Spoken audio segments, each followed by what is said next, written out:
Hello JEE warriors, welcome to mission Jeet. और अगर आप अपनी जेई की परफॉर्मेंस को इंप्रूव करना चाहते हो तो इस वीडियो को ध्यान से और आखिर तक जरूर देखें। इस क्लास का प्लान बिल्कुल सिंपल है। हम लोग इस क्लास में इस चैप्टर के सारे शॉर्ट नोट्स बनाने वाले हैं with all the important formulas and all the important tricks and all the important problems जो हमें एग्जाम के टाइम याद रखने की जरूरत है। आगे टाइम वेस्ट करे बिना let's start with the short notes. तो अगर हम स्टार्ट करें इस टॉपिक को तो सबसे पहली बात जो हमारे सामने आती है कि कैपेसिटर की कुछ बेसिक प्रॉपर्टीज होती हैं जो हमें पता होनी चाहिए। एक तो ये होती है कि कैपेसिटर पे जो चार्ज होता है वो कितना होता है, वो C इंटू वी के बराबर हो जाता है and the net charge total is zero. जो नेट चार्ज है वो जीरो रहता है, बट क्या कहते हैं एक बेसिक क्यों, क्योंकि एक प्लस की होता है एक सरफेस पे और एक पे माइनस की होता है। इसको हम CV चार्ज बेसिकली बोल देते हैं, ठीक है। That is the feeling we have in capacitors. इसके अलावा अगर हम एनर्जी स्टोर्ड इन कैपेसिटर के बारे में बात करें तो एनर्जी कितनी स्टोर होती है कैपेसिटर के अंदर, हाफ C V स्क्वायर, सबसे पॉपुलर फॉर्मूला ये। फिर कुछ लोग इस तरीके से भी याद रख लेते हैं Q square by 2C and कुछ लोग इसे हाफ QV भी याद रख लेते हैं, डिपेंडिंग ऑन क्या गिवन है उसके हिसाब से हम इस फॉर्मूले को यूज करके इसका रिजल्ट निकाल सकते हैं, कोई प्रॉब्लम नहीं है। ऑल्सो अगर हमारे पास एक पैरेलल प्लेट कैपेसिटर है तो पैरेलल प्लेट कैपेसिटर में उसकी जो कैपेसिटेंस होती है epsilon not A by D, where A is the area of cross section of the plate, D is the distance between the plates। इस तरीके से होती है वो Q बाई V करके आता है, तो कुछ इस तरीके से आ जाता है। अगर इसके अंदर आप एक डाइलेक्ट्रिक स्लैब डाल दें, उस डाइलेक्ट्रिक स्लैब के दो पर्पस होते हैं, क्या क्या। एक तो नॉन कंडक्टिंग मीडियम देना प्लेट्स के बीच में ताकि प्लेट्स एक दूसरे को अट्रैक्ट करती हैं तो एक दूसरे चिपके ना, तो एक non conducting physical barrier create हो जाता है। और दूसरा पर्पस ये होता है कि अगर डाइलेक्ट्रिक को इंस्टेंट कर देते हैं तो कैपेसिटेंस जो है KC नॉट हो जाती है, मतलब जो ओरिजिनल कैपेसिटेंस थी वो K टाइम्स हो जाती है, मतलब actually K times epsilon not A by D। कुछ इस तरीके से हमारी कैपेसिटेंस आ जाती है अगर हम लोग कैपेसिटर के अंदर, पैरेलल प्लेट कैपेसिटर किसी भी कैपेसिटर के अंदर फॉर दैट मैटर, अगर एक डाइलेक्ट्रिक स्लैब के डाइलेक्ट्रिक कांस्टेंट का ऐड कर दें। एक चीज यहाँ पे ध्यान रखने वाली होती है कि जब ये डाइलेक्ट्रिक स्लैब ऐड किया जाता है तो बहुत बार एक प्रश्न आता है कि डाइलेक्ट्रिक स्लैब ऐड करने के बाद नया चार्ज, नया पोटेंशियल, वर्क डन, बहुत सारी चीजें पूछ ली जाती हैं। तो उसके लिए एक बात ये ध्यान रख दीजिए कि डाइलेक्ट्रिक स्लैब ऐसे कैपेसिटर में इंसर्ट किया जो आइसोलेटेड है तो चार्ज रिमेन कांस्टेंट, और अगर ये डाइलेक्ट्रिक स्लैब ऐसे कैपेसिटर में इंसर्ट किया गया है, इन आइसोलेटेड नहीं है, ये तो गलत लिख दिया मैंने यहाँ पे, क्या लिखेंगे, इन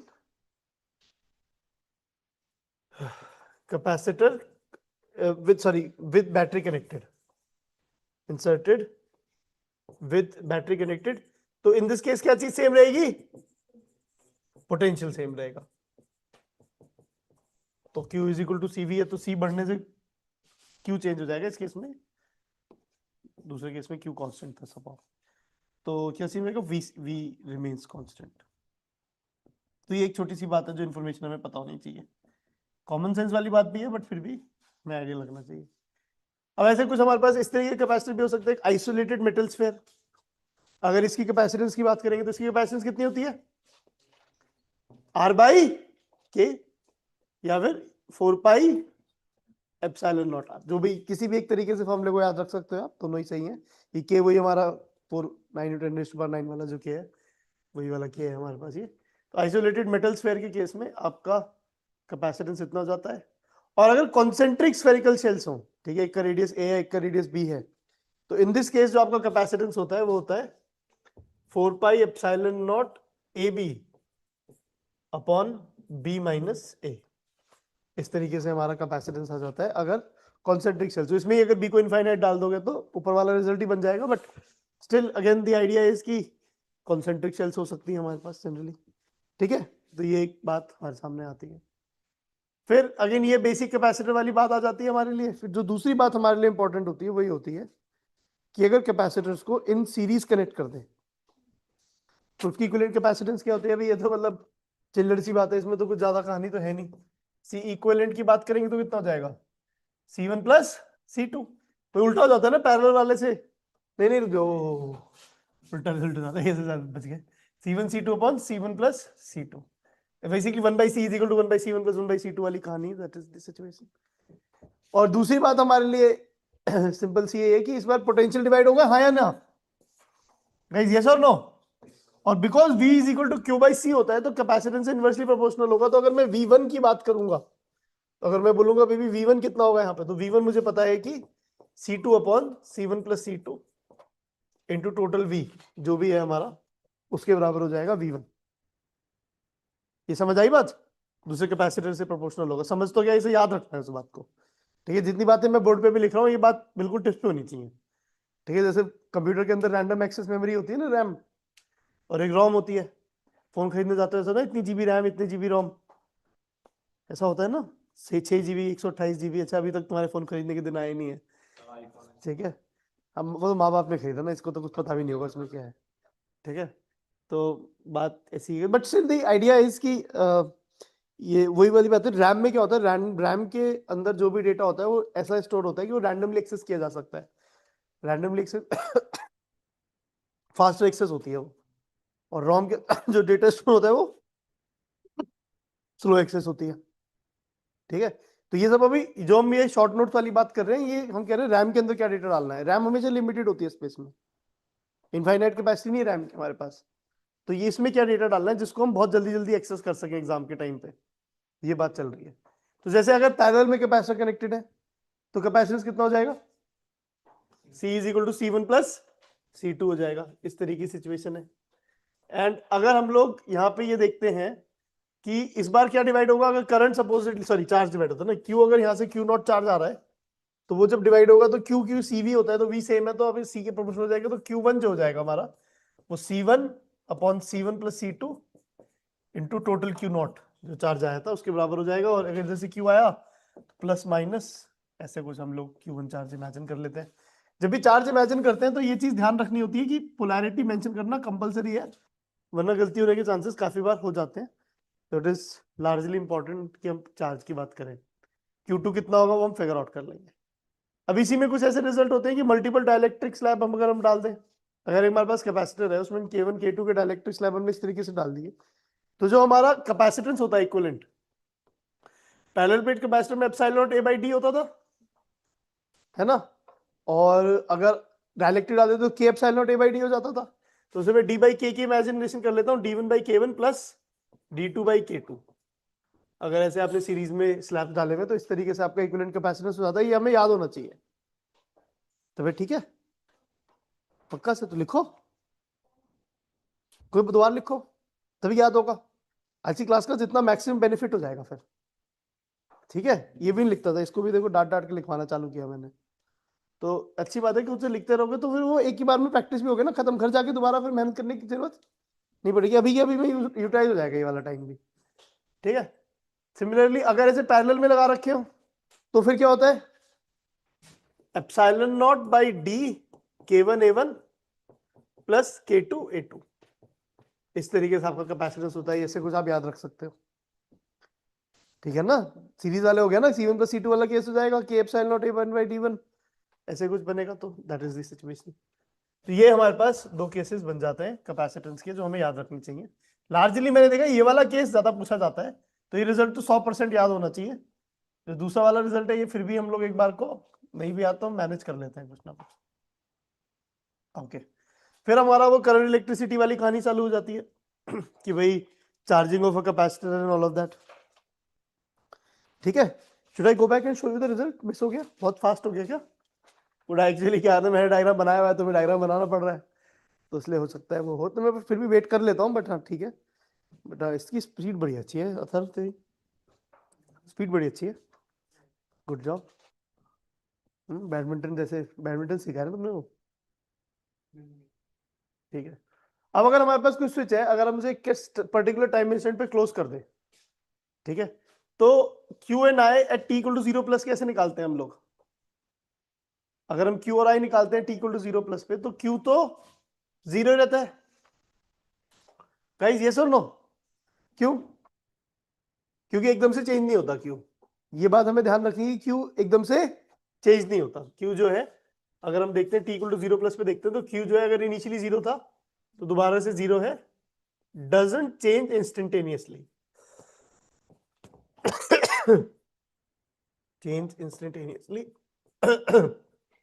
उसके अलावा जो करंट है, करंट के लिए बड़ी सिंपल सिचुएशन हमारे पास आ जाती है, क्योंकि इसका चार्ज जीरो हो गया तो I E minus I R is equal to zero आ जाएगा, तो आई की वैल्यू जो है वो ई बाई आर आ जाती है। और ये कैन चेंज इंस्टेंटेनियसली है, मतलब ऑब्वियसली बात है, जब इसमें नहीं लिख रहा कि डजंट चेंज इंस्टेंटेनियसली, तो ये चेंज हो सकता है। Is it clear? ठीक है। अगर टी इक्वल टू इन्फिनिटी पे अपन देखते हैं, टी इक्वल टू इन्फिनिटी पे देखते हैं, तो हमें पता चल जाता है करंट जीरो होगा। क्यों जीरो होगा? स्टेडी स्टेट एनालिसिस नाम की एक चीज हमने पढ़ी थी, या फिर हम समझते हैं कि स्टेडी स्टेट में अचीव कर जाएगा, तो जो चार्ज है वो इवेंचुअली मैक्सिमम वैल्यू अपनी कैपेसिटी पे पहुंच जाएगा, जो भी मतलब एक कांस्टेंट वैल्यू पे पहुंच जाएगा। जब चार्ज अपने कांस्टेंट वैल्यू पे पहुंच जाएगा तो करंट जीरो हो जाएगी। I D Q by D T है तो D Q by D T zero हो जाएगा। और अगर हम चार्ज की बात करेंगे तो इन दिस केस हमें पता है, अगर एक कैपेसिटर के अक्रॉस बैटरी लगाई हुई आपने, तो इवेंचुअली चार्ज कितना हो जाता है? इस पे सीई चार्ज हो जाता है। पोलैरिटी किस हिसाब से? जिधर positive terminal of the battery उधर पॉजिटिव टर्मिनल बनता है इसका, और नेगेटिव टर्मिनल बनता है इधर की तरफ। बहुत अच्छी बात है। नेक्स्ट चीज इसमें एक और चीज होती है, Q and I at any time T क्या होता है, इसका भी रिजल्ट हमें याद होना चाहिए। ठीक है, इसका भी रिजल्ट हमें याद होना चाहिए। सीई तो याद रह जाता है क्योंकि इवेंचुअली मैक्सिमम चार्ज सी है।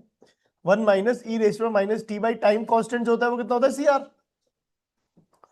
ये भी याद रह जाता है कि जो हमारा टाइम कांस्टेंट है वो कितना है? सी आर है। ऐसा कुछ कर सकते हैं।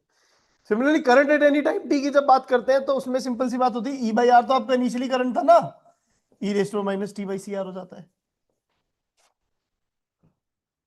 ठीक है। और ये जो टाइम कांस्टेंट वाली कहानी है, इसमें बहुत बार एक चीज ऐसे याद रख लेते हैं लोग कि अगर इनिशियली अनचार्ज कैपेसिटर था तो टाइम कांस्टेंट होते ही जो चार्ज है टाइम कांस्टेंट वाले टाइम पे 1 माइनस 1 बाई ई वो 63% हो जाता है, और जो करंट है टाइम कांस्टेंट वाले टाइम पे वो 0.37 ई बाई आर, या जो इनिशियल करंट था हमारा उसकी वैल्यू के बराबर हो जाता है। Is it okay? ठीक है। इसके अलावा हमारे पास एक सिचुएशन ये आती है कि अगर हमारे पास एक सेल है और एक रजिस्टर और एक कैपेसिटर है, ठीक है, अगर हम इसको कनेक्ट करते हैं तो जैसे चार्ज कर रहे हैं कैपेसिटर को, तो कुछ अमाउंट ऑफ हीट डिसिपेट हो जाती है रजिस्टर के अंदर। ये वैल्यू हमें पता होनी चाहिए कितनी हीट डिसिपेट होती है, हाफ सी ई स्क्वायर। आधी जितनी इसमें भी हाफ सी स्क्वायर स्टोर होती है, और हाफ सी स्क्वायर इस रजिस्टर में डिसिपेट हो जाती है, हमें याद होनी चाहिए वैल्यू। इसके बाद इसका कैलकुलेशन का तरीका भी हमें पता होना चाहिए कहीं ना कहीं। बेसिकली होता है work done by cell is equal to change in potential energy plus heat dissipated. Work done by cell होता है चार्ज इनटू जो कितना चार्ज यहां से मूव किया इनटू जो पोटेंशियल डिफरेंस था, तो q v, i v rate of work done हो जाता है, तो क्यू वी जो होता है वो अमाउंट ऑफ वर्क डन हो जाता है। डेल्टा यू की बात करते हैं तो अगर फाइनली इसकी अगर सीई पोटेंशियल हो जाएगा तो हाफ सी स्क्वायर यहाँ पे आ जाता है, प्लस हीट डिसिपेटेड तो हमें निकालना ही होता है। एक यहाँ पे छोटी सी बात है, तो एक चार्ज कितना फ्लो किया होता है उसके लिए हमें क्या देखना होता है? इस प्लेट पे देखना होता है कि इस प्लेट पे पहला फाइनल चार्ज कितना है और इनिशियल कितना है। तो इनिशियली जीरो था और फाइनली अगर सी है तो आपको पता है सी इस प्लेट पे आया तो यहाँ से सी चार्ज गया होगा। जब मुझे पता चल जाता है सी चार्ज गया होगा तो क्यू की वैल्यू को भी मैं सी डाल देता हूँ, तो यहाँ से हीट डिसिपेटेड जो है वही जो मैंने ऊपर लिखा था वो वाला रिजल्ट आ जाता है। हमें याद भी रखना है वो रिजल्ट, और एक कैसे पहुंचे रिजल्ट में वो भी पता होना चाहिए, क्योंकि अगर इनिशियली चार्ज का सी बाई 2 होता मान लेते फॉर एग्जांपल, तो इन दैट केस जो amount of heat dissipated half c square नहीं आती। बहुत अच्छी बात है। अब एक हमारे पास एक प्रश्न इस तरीके का भी आता है जिसमें सपोजिटली अगर ऐसे हम लोगों ने बैटरी कुछ कनेक्ट करी हुई और ये हमारे कैपेसिटर्स थे इनिशियली अनचार्ज थे, तो इन कैपेसिटर्स पे इवेंचुअली कितना चार्ज आएगा, ऐसा कुछ अगर हमसे निकालने के लिए कोई बोले, तो ज्यादा दिमाग लगाने वाली कहानी नहीं होती इसमें। बेसिकली एक छोटा सा जो नया फैक्ट जो हमें समझ आना चाहिए वो ये है कि आपने चार्ज माने होंगे कुछ पोलैरिटी के साथ, है ना, और उसके बाद आपके पास एक केवीएल की इक्वेशन इस लूप में आएगी, एक केवीएल की इक्वेशन इस लूप में आएगी। कैपेसिटर में जब केवीएल कैपेसिटर के अक्रॉस डेल्टा वी कितना होता है कैपेसिटर के अक्रॉस? क्यू बाई सी। याद रखना, नेगेटिव से पॉजिटिव टर्मिनल की तरफ जा रहे हो तो प्लस हो जाता है, पॉजिटिव से नेगेटिव जा रहे हो तो माइनस हो जाता है। ऐसी कुछ फीलिंग है। बट जो एक इक्वेशन जो बहुत बार लोग मिस कर जाते हैं वो कौन सी होती है यहाँ पे? आइसोलेटेड सिस्टम वाली, कि भैया ये एक आइसोलेटेड सिस्टम है, ये किसी ना तार से कनेक्टेड है, ना किसी तार से कोई तार इसमें आ रही है और ना कोई तार इससे जा, मतलब इससे कोई तार कनेक्टेड नहीं है इसमें, तो इसमें कोई चार्ज आने का तरीका नहीं है। ठीक है, तो अब बेसिकली यहाँ पे देखेंगे चार्ज तो -Q1 है, इस पे देखेंगे तो +Q2 है इस प्लेट पे, इस पे देखेंगे तो +Q3 है। इसका जो सम है वो 0 होना चाहिए, बस 0 नहीं, सॉरी, अगर इनिशियली 0 था तो बेसिकली जो आपका इनिशियल चार्ज था या जो भी कहानी थी इनका उसके बराबर होना चाहिए जो भी कहानी। तो ये बेसिक तरीका इस क्वेश्चन को सॉल्व करने का पारा निकल के आता है। अगर इनिशियली अनचार्ज था तो वो 0 हो जाएगा, ऐसी कुछ सिचुएशन बनती है। कुछ लैडर वाले नेटवर्क भी होते हैं हमारे पास। इन लैडर वाले नेटवर्क्स में अगर मैं आपसे बोलूं कि कैपेसिटेंस कितना होगा, तो उसका एक बड़ा सिंपल सा तरीका होता है, आपको देखना होता है कौन सा पार्ट रिपीट हो रहा है। ये C C C two C C two C C two C C two C ऐसे दिख रहा है। आपको रियलाइज होना चाहिए ये वाला जो पार्ट है रिपीट होता चला जा रहा है। Is that okay? और इनफाइनाइट बार रिपीट हो रहा है। तो हम बोल देते हैं कि अगर इस पॉइंट और इस पॉइंट के बीच की इक्विवेलेंट कैपेसिटेंस x है, तो इस पॉइंट और इस पॉइंट के बीच की इक्विवेलेंट कैपेसिटेंस भी x है। क्यों? क्योंकि इस पॉइंट के बाद C2C C2C C2C ऐसे इनफाइनाइट बार रिपीट हो रहा है, इस पॉइंट के बाद C2C C2C C2C ऐसे इनफाइनाइट बार रिपीट हो रहा है। तो इस तरीके से हम लोग ये देख लेते हैं, और जैसे हम ये समझते हैं तो हम यहाँ पे कहते हैं कि भैया 2C और x पैरेलल में, तो 2C प्लस x इनका कैपेसिटेंस हो गया, और in series with C into C upon 2C plus x plus C C1 C2 upon C1 plus C2, इसकी वैल्यू x के बराबर होनी चाहिए। यहाँ से आपका एक क्वाड्रेटिक इक्वेशन आ जाएगी x में, and solving that quadratic equation in x will give you the answer for this equivalent capacitance. मतलब अगेन दिस इज समथिंग अब आपको फर्दर खुद से सॉल्व करनी है, कोई सॉल्व करने का कोई फायदा नहीं है, मतलब ऐसा कुछ अभी शॉर्ट नोट्स में यूज नहीं है, तो आप अपना रफ में सॉल्व कर लेना, वो आपको समझ आ जाएगा। बेसिकली एक में गलती यहाँ पे वैसे क्वेश्चन में थोड़ा सा ऐसी फालतू में सी वाला पार्ट को क्यों नहीं लिया मैंने, इंक्लूड क्यों नहीं किया, क्योंकि ये अगर यहाँ पे सी भी होता हर जगह तो फिर मैं कहता अच्छा C2C C C2C C C2C C repeat हो रहा है, बट ये वाला पार्ट रिपीट नहीं हो रहा था, इसलिए मैंने इसे अलग ले लिया। ठीक है, इसमें एक और कॉम्प्लिकेटेड क्वेश्चन भी होता है C2C C2C4C ऐसे करके भी होता था, but again mean sea level पे तो बिल्कुल भी जरूरत नहीं, एडवांस में जरूरत नहीं पड़ती, उसकी रेयर सी बात है, तो इसलिए कोई टेंशन नहीं है हमें। दो कैपेसिटर अपन कनेक्ट कर रहे हैं V1 V2 वोल्टेज के, C1 C2 कैपेसिटेंस के।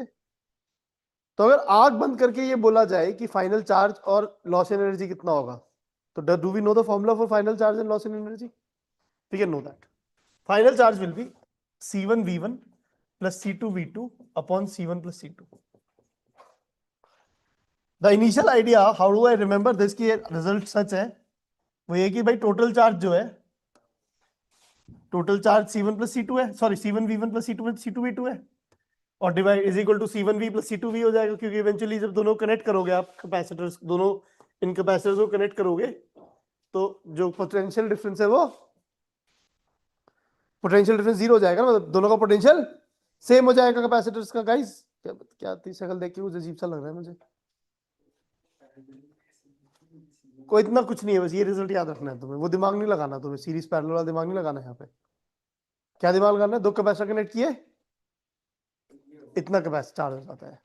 ठीक है, दोनों अगेन एक बात यहाँ पे बताऊंगा मैं भी कि इसमें भी पॉजिटिव चार्ज है, इसमें भी पॉजिटिव चार्ज है, तो इसलिए ऐसे हो गया, और एक में पॉजिटिव होगा दूसरे में नेगेटिव होगा, तो ऑटोमेटिक तो वी को नेगेटिव बोल दोगे, फिर माइनस लगा लोगे यहाँ पे ऊपर वाले पार्ट में। ठीक है, that is the situation. Loss in energy, ये फॉर्मूला तो कहीं याद रहता है, मतलब मुझे समा पता नहीं क्यों याद रह गया ये फॉर्मूला जिंदगी में, अब मुझे भी नहीं पता, आज तक क्वेश्चन तो मैंने एक आध बार ही देखा होगा शायद इसके ऊपर, बट फिर भी मुझे याद रह जाता है, इसलिए मैं बता देता हूँ कि चलो मुझे कुछ याद है तो मैं अपने यादगार के वो ऐसे कर लूँ कि ये आपका लॉस एनर्जी हो जाता है, क्योंकि चार्जेस मूव करेंगे, चार्जेस मूव करेंगे तो half C1 C2 upon C1 plus C2, ये वो रिड्यूस मास वाला टर्म है ना, M1 M2 upon M1 plus M2 वाली फीलिंग है, इक्विवेलेंट कैपेसिटेंस वाली फीलिंग है, जो भी है, और V1 माइनस V2 का स्क्वायर ऐसे कुछ हो जाता है। एक्चुअली रिड्यूस मास वाला टर्म और ये सब बातें कहां से आई, क्योंकि एक कोलिजन में भी एक बात होती थी कि जब दो पार्टिकल कोलाइड करते हैं, ठीक है, तो जो लॉस इन एनर्जी होता है उसका भी कुछ ये रिलेशन रहता है कि this is the loss, maximum possible loss in energy, ऐसा कुछ फंडा रहता है, but again we don't go there, मेरे को वो रिजल्ट एक्चुअली याद नहीं, ये वाला फर्क पता नहीं फिर भी याद है। ठीक है। फॉर एग्जाम्पल अगर इन दोनों कैपेसिटर को कनेक्ट किया जाए, इन दोनों कैपेसिटर्स को कनेक्ट किया जाए, तो पहली बात तो ये समझ आनी है, दो तरीके से कनेक्ट हो सकते हैं दोनों कैपेसिटर्स। कैसे कनेक्ट हो सकते हैं? पॉजिटिव पॉजिटिव साथ में कनेक्ट हो सकते हैं, पॉजिटिव नेगेटिव साथ में कनेक्ट हो सकते हैं। अगर पॉजिटिव पॉजिटिव साथ में कनेक्ट हो गए, समझ रहे हैं बात को? ये मैंने गलत लिख दिया, फाइनल चार्ज नहीं है, फाइनल वी है ये, sorry, very very sorry. Final charge तो दोनों पे अलग आ सकता है ना, चेंज कर लीजिएगा प्लीज। तो अगर मैंने पॉजिटिव पॉजिटिव साथ में कनेक्ट कर दिए, तो जो ऊपर वाला रिजल्ट है बड़े प्यार से लग जाता है। अगर मैं फाइनल वी निकालूंगा तो C1V जो है 1 × 100 plus 300 × 2 divide by 3 is equal to 700/3 volts. ये आपका कॉमन पोटेंशियल होगा दोनों का। और फिर कॉमन पोटेंशियल पता चल गया तो इस पे चार्ज बताना है 700/3 × 2, इस पे चार्ज बताना है 700/3। Is it seemingly okay? समझ आ रही बात? और अगर supposedly rather than connecting them like this, अगर मैंने ऐसे कनेक्ट कर दिया कि पॉजिटिव का एक नेगेटिव के साथ, नेगेटिव का पॉजिटिव के साथ, तो जो कॉमन पोटेंशियल हो जाएगा वो हो जाएगा, भी हम मुझे कैलकुलेशन पता चल 300 × 2 ज्यादा बड़ा है, तो 300 × 2 minus 100 × 1 divide by C1 + C2 2 + 1 which is 500/3 volt. ऐसे कुछ मुझे पता चल जाएगा। तो जिनका कॉमन पोटेंशियल होगा वो पता चलती है, चार्ज तो पता चलना बड़ा ही सिंपल सा काम है। तो वी फाइनल जो है ये कुछ इस तरीके से, ये कुछ इस तरीके से, मतलब अगेन ये पॉजिटिव पॉजिटिव वाला केस था कि पॉजिटिव को पॉजिटिव के साथ कनेक्ट किया, और ये पॉजिटिव को नेगेटिव के साथ कनेक्ट किया, वो वाला केस था। तो उस केस में कुछ ऐसा बन गया आंसर, जिसमें ऊपर वाले रिजल्ट को कैसे यहाँ पे लगाया जा सकता है वो समझाने के लिए मैंने ये बात समझाने की कोशिश करी। आगे चलते हैं। एक और सिचुएशन हमारे सामने कुछ इस तरीके की आती है कि अगर आप सपोजिटली इस स्विच को क्लोज कर दें, तो इन कैपेसिटर्स वगैरह पे कितना चार्ज होगा? इस स्विच को क्लोज कर दें तो इन कैपेसिटर पे कितना चार्ज होगा? ये बड़ी सिंपल सी बात है, कैसे निकालेंगे इन कैपेसिटर पे कितना चार्ज होगा? या मैं बोल दूंगी इन कैपेसिटर के पास पोटेंशियल डिफरेंस कितना होगा, जस्ट इन केस। तो कैपेसिटर में जो पोटेंशियल डिफरेंस है खुद की कैपेसिटर से डायरेक्टली प्रोपोर्शनल होता है, इनवर्सली प्रोपोर्शनल होता है, या दूसरी वाली कैपेसिटेंस से? तो कैसे हमें समझ आता है कि पोटेंशियल डिफरेंस का जो फॉर्मूला है कैपेसिटर में Q/C है? क्या है? Q/C है। तो क्या होगा? दूसरे वाले कैपेसिटेंस के प्रोपोर्शनल होगा। समझ आई बात? मतलब क्या है कि जैसे ये 9 वोल्ट है टोटल, तो वो डिवाइड होना है यहाँ पे दो पार्ट में, ठीक है? वो 3:6 के रेशियो में डिवाइड होगा? नहीं, 6:3 के रेशियो में डिवाइड होगा। और 9 डिवाइड हो रहा है तो 6:3 के रेशियो में 9 कैसे डिवाइड होगा? 6 और 3 वोल्ट। ऐसे भी पता चल जाएगा। However, यहीं पे अगर आप इन रेजिस्टर्स के क्रॉस देखते हैं तो रेजिस्टर के क्रॉस किस रेशियो में डिवाइड होता है? 3 और 6, क्योंकि रजिस्टर के केस में वी जो होता है IR होता है, तो पोटेंशियल डिफरेंस वहां पे रेजिस्टेंस से, खुद के रेजिस्टेंस से डायरेक्टली प्रोपोर्शनल होता है। तो ऐसी फीलिंग है, तो ऐसे मैं याद रख लेता हूं, मतलब इज दैट ओके? समझ आ रही है बात? ठीक है। दूसरी चीज, अब अगर हमने S2 भी क्लोज कर दिया कभी, तो फिर इन दैट केस क्या होगा फाइनल पोटेंशियल डिफरेंस की जब बात करोगे? तो अगर आपने S2 भी क्लोज कर दिया, तो ये वाला जो रेजिस्टर है इवेंचुअली तो इनमें करंट फ्लो नहीं करेगा, इनमें तो करंट फ्लो करना बंद हो जाएगा, बट इन रेजिस्टर्स में करंट फ्लो करता रहेगा आफ्टर अ लॉन्ग टाइम। तो फिर इन दैट सिनेरियो आपका जो पोटेंशियल डिफरेंस इसके क्रॉस हो जाएगा वो 3 वोल्ट हो जाएगा, और इसके क्रॉस कितना पोटेंशियल डिफरेंस हो जाएगा? 6 वोल्ट हो जाएगा। तो ये एक पर्टिकुलर क्वेश्चन था जो समहाउ मुझे लगता है कि एक बेसिक अंडरस्टैंडिंग के लिए बड़ा अच्छा क्वेश्चन है कि किस केस में पोटेंशियल डिफरेंस यहाँ पे कैपेसिटर तरीके से डिवाइड हो रहा है। और अगर आपने बीच में एक तार जोड़ दी तो ये कैपेसिटर सीरीज में नहीं रहे एनीमोर। अगर यहाँ तार जुड़ गई तो ये दोनों कैपेसिटर सीरीज में नहीं रहे, तो in that case potential difference जो है ये दोनों पैरेलल में आ गए, तो इसके क्रॉस जितना है, इसके क्रॉस जितना, जिसके जितना जितना इसके क्रॉस इतना पोटेंशियल डिफरेंस आ जा रहा है। Is it making sense? पक्का? ठीक है, तो बढ़िया बात है, समझ आ रहा है आपको। तो ये एक प्रश्न था जो हम लोगों ने क्लास में भी डिस्कस किया था पहले, but I think worth remembering वाली प्रॉब्लम है। फिर हमारे पास अगला टाइप ऑफ प्रॉब्लम्स किस तरीके की हैं? अविरल कुछ डाउट है? समझ आ रहा है सब कुछ? ठीक है। मैं कह रहा हूं कुछ प्रॉब्लम अगर किस टाइप की है हमारे पास, एक कैपेसिटर Q1 दूसरा कैपेसिटर Q2, एक ही कैपेसिटर में दोनों प्लेट्स पे अलग अलग चार्ज है। वैसे तो हमने स्टार्टिंग में Q और माइनस Q चार्ज होगा। अगर एक ही कैपेसिटर में दोनों प्लेट्स पे अलग अलग चार्ज है तो आपको कुछ नहीं करना, you have to consider this as a single capacitor. इसमें कितना चार्ज हो, Q1 minus Q2 by 2 plus minus, खत्म बात। Q1 माइनस Q2 बाई 2, जो बड़ा है उसकी तरफ पॉजिटिव, जो छोटा है उसकी तरफ negative, that is it. Actually point क्या होता है कि जो बाहर वाले प्लेट्स हैं उन पे Q1 प्लस Q2 बाई 2 आ जाता है ना, तो उसकी वजह से अंदर वाली प्लेट्स पे Q1 minus Q2 by 2 and minus of Q1 minus Q2 by 2 आ जाता है, और अंदर वाली प्लेट्स का चार्ज ही मैटर करता है एज अ कैपेसिटर। तो इसको आप एक कैपेसिटर की तरह डील कर सकते हो with charges on each plate being Q1 minus Q2 by 2। Guys बात घुस रही है फिर भेजे में थोड़ी बहुत, ठीक है, बढ़िया बात है, घुस रही है तो। इसके अलावा हमारे पास एक और सिचुएशन इस तरीके से बनती है कि एक पार्शियली इंसर्टेड डाइलेक्ट्रिक स्लैब बहुत बार हमारी सिचुएशन में आता है, विच इज अगेन सिंपली एक के डाइलेक्ट्रिक स्लैब है और उसके पैरेलल में एयर है, ठीक है। तो इसके कैपेसिटेंस की अगर मैं बात करूं तो do we know the formula for the capacitance of this, याद है? नहीं ना, भूल जाते हैं हम लोग। दो तीन क्वेश्चन कराए थे तो ऐसा लगना चाहिए था कि यार ये बात याद रखने लायक है। Epsilon not B by D L plus के माइनस 1 इंटू एक्स, इस तरीके से हम इसका कैपेसिटेंस याद रख लेते हैं। Epsilon not B by D L plus के माइनस 1 इंटू एक्स। अगेन इस कैपेसिटेंस को याद रखने का फायदा नहीं कोई, वैसे निकल भी जाएगा, इससे कोई प्रॉब्लम नहीं, क्योंकि इस पार्ट का निकल जाएगा epsilon not b into l minus x upon d, और इस पार्ट का k epsilon not x into b upon d, ऐसे कुछ निकल जाएगा, ठीक है। और पैरेलल C1 C2 वाला पैरेलल वाली चीज बन जाएगी, राइट। तो C1 प्लस C2 हो जाएगा, वैसे कुछ कहा नहीं। बट हाँ अपेरेंटली मुझे याद है और मैं यूज भी कर लेता हूँ, जैसे फोर्स निकालनी होती है तो फोर्स निकालने का फॉर्मूला तो वैसे रटा हुआ तो नहीं होता, बट ये पता होता है minus D you by D x है।